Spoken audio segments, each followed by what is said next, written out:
Jeudi 23 mars 2022, durant les qualifiers pour l'Euro 2024, le Danemark et la Finlande s'affrontèrent.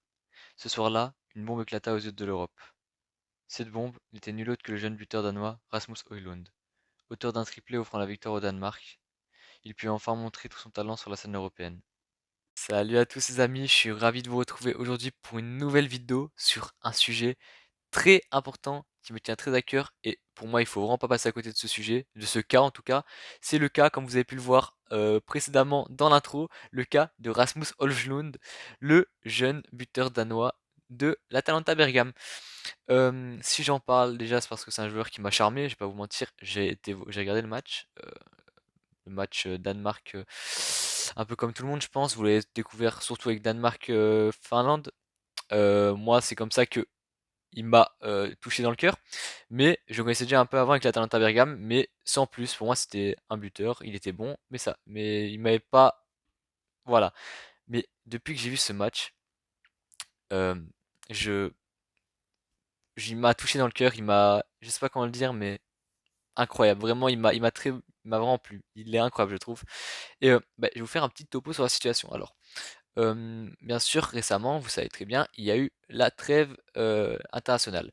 Donc pour les matchs, pour le qualifiers, enfin pour les équipes européennes, en tout cas le qualifiers pour l'Euro 2024. Alors, en tout cas, je vais vous parler de celui du Danemark, leur petite campagne pour l'instant, donc de deux matchs, c'était pour eux le 23 et le 26 mars 2023. Donc ils arrivent le 23 mars avec comme adversaire la Finlande.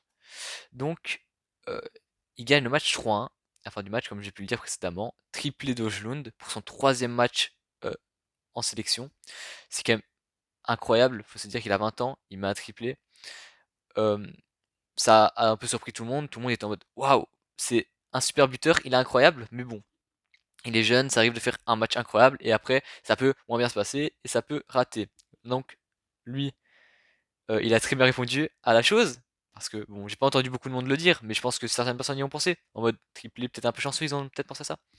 Il a répondu totalement parfaitement, parce que le deuxième match, donc même pas, allez, 3 jours plus tard, contre le Kazakhstan, malgré la défaite, parce que oui, le Danemark perd ce match 3-2 contre le Kazakhstan, malgré la défaite, il nous met quoi? Un doublé encore une fois. C'est à ce moment-là que tu te rends compte que, bon, c'est pas forcément du hasard, s'il est aussi bon, c'est que, je sais pas s'il a un talent énorme, ou un niveau énorme, ou un entraînement énorme, enfin je sais pas ce qu'il fait, mais il est juste super, il faut le dire de toute façon, faut applaudir les joueurs comme ça.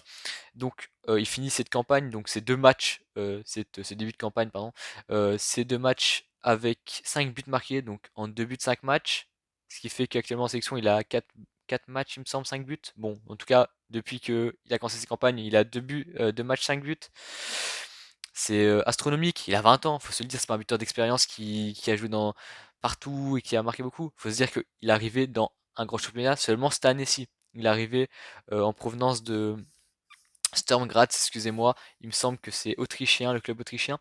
À l'Atalanta, pour il me semble aussi plus ou moins 17 millions d'euros à peu près, c'est ce que j'ai vu en tout cas sur Transfermarkt. C'est un prix, bon, vous me connaissez peut-être pas à l'époque, mais bon, bref.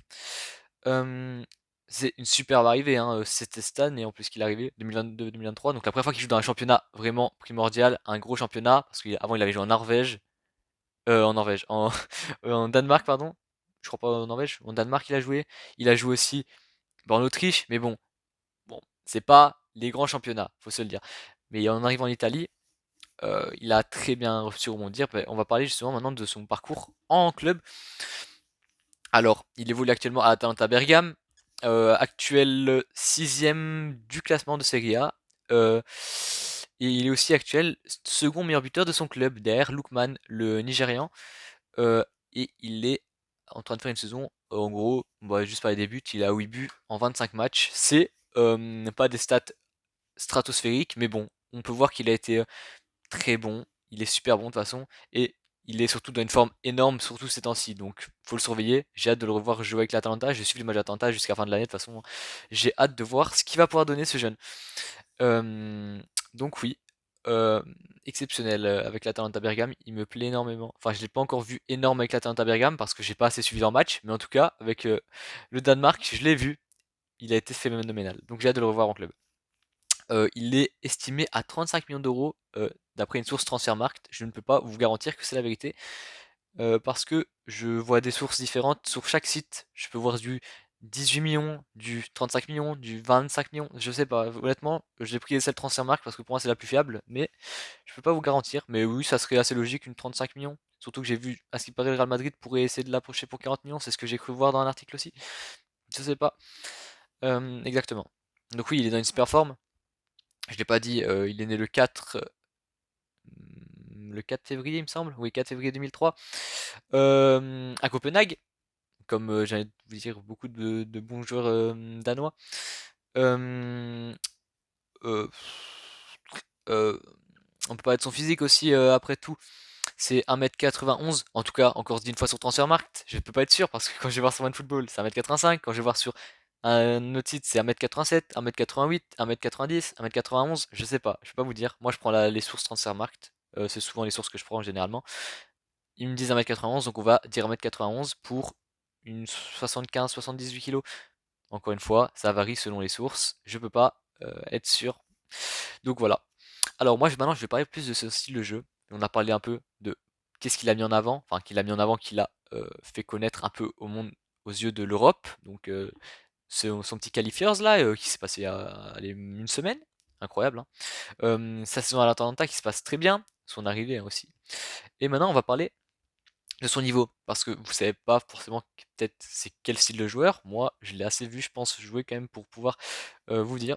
Alors, c'est un joueur déjà très solide, hein, faut se dire, s'il fait 1m91, même 1m85, de toute façon c'est bien solide, mais 1m91 s'il le fait, et ça m'étonnerait pas qu'il le fasse parce qu'il est quand même grand, ça se voit, c'est très solide, on voit qu'il est solide, je l'ai vu plusieurs fois prendre des contacts, aller au contact, mettre des coups d'épaule, vraiment très solide. Euh, j'ai envie de parler surtout de la chose qui m'impressionne le plus, alors, c'est sa finition, faut le dire, c'est le plus impressionnant.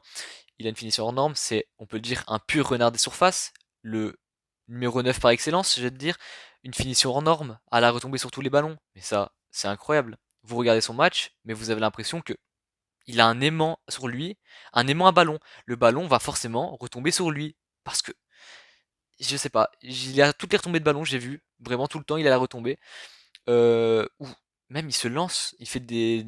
Comme Haaland, il se lance, genre, la balle est un peu trop devant lui, il se lance. Non, franchement, j'ai vu d'énormes choses avec lui. Pour moi, quand je vois un joueur comme ça, je me dis, il y a de l'avenir. Bon, j'avais déjà parlé dans ma vidéo sur Benjamin Sesko. Bien sûr que j'aimerais qu'il vienne à la Juventus, mais il viendra pas. On le sait bien, on n'a pas ce joueur en tête. C'est très dommage. Parce que franchement, j'aimerais énormément.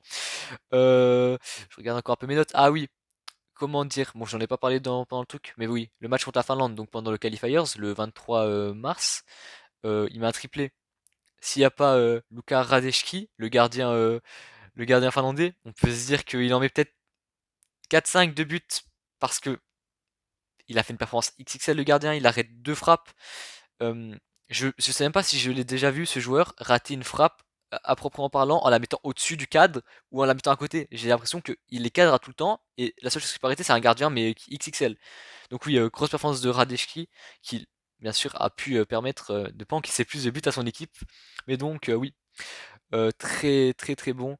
Euh, oui, il a une aise exceptionnelle dans sa finition.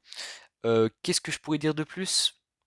Oh, pas grand-chose. Moi, je vais sans doute finir cette analyse maintenant, mais j'aimerais bien vous dire deux, trois mots. Déjà, je vais faire une petite conclusion. J'aimerais vous dire de le suivre, ce joueur. Il a de l'avenir, il est énorme. Suivez les matchs de l'Atalanta, pourquoi pas aussi. Sixième, ils sont à, il me semble, 3 points du top 4. On pourrait peut-être suivre leur avancée pour voir si est-ce que l'Atalanta Bergame pourrait jouer la Ligue des Champions l'année prochaine. Pourquoi pas? Ce serait intéressant aussi parce que c'est une belle équipe. Euh, ou tout simplement regardez ces matchs. Suivez aussi bon, le prochain match du Danemark en qualifiers de l'Euro, il est loin, mais suivez-le. Vraiment, essayez de suivre. Je vous conseille en tout cas de le suivre. C'est un super joueur, un super buteur, à suivre dans les années futures et aussi à suivre dans le mercato, hein, pourquoi pas. Donc voilà, c'était ma petite analyse en gros. J'ai, oui, renard de surface, je l'ai dit. Ouais, voilà. Donc, excusez-moi, je suis pas encore le meilleur dans les vidéos. Je tiens à le dire. Oui, j'ai mes notes. Je les regarde pour être sûr de rien oublier. Bon, c'est pas encore très professionnel, mais j'essaye de faire le mieux que je peux. Je préfère préciser, j'ai pas envie que, que vous pensez que, voilà. Moi, j'essaye juste de faire le mieux possible la vidéo. Donc, j'essaye de pas oublier grand-chose. Donc, je regarde toujours un peu. Donc oui, j'ai à peu près tout ce qu'il fallait. C'est un joueur énorme, une super finition, un super placement, un buteur parfait, un renard des surfaces, un très bon neuf. Voilà, donc merci beaucoup d'avoir écouté cette vidéo. J'espère que mon analyse vous a plu. C'est pas une analyse énorme, mais j'essaye de faire comme je peux. Et de toute façon, ça devrait que s'améliorer normalement. Donc merci d'avoir écouté. Je vous souhaite une très bonne soirée. Ciao.